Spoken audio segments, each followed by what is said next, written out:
Good day! I greet you in the precious name of Jesus Christ. Has fear ever stopped you from taking a step in faith? Have you ever thought to yourself, I can't do it, or I'm just not capable enough? Fear is one of Satan's favorite tricks to keep us from moving forward and becoming all that God created us to be. Fear shows up in our lives in many ways, through things like doubt, insecurity, worry, and anxiety.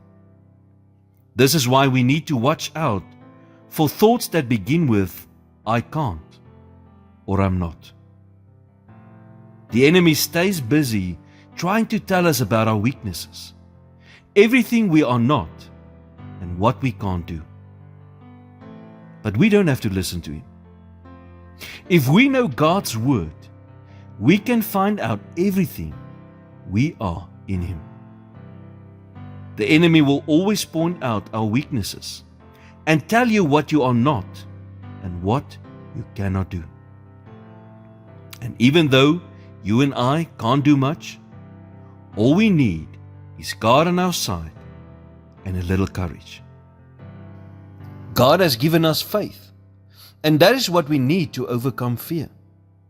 This means that even though we are sometimes afraid, we can still move forward and do great things.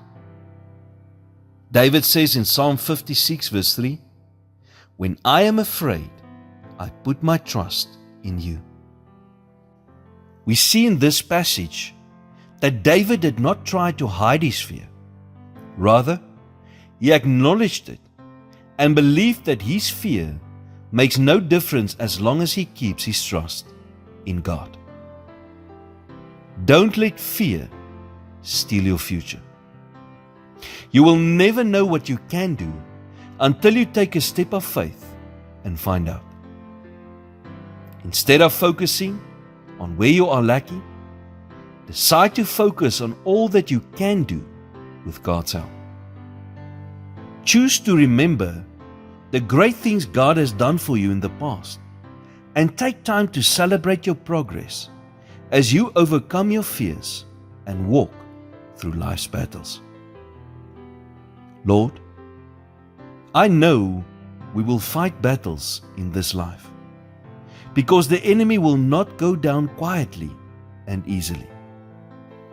But thank you that we can stand on your word, which says that he who is in us is greater than he who is in the world. For that, I praise you today. Amen.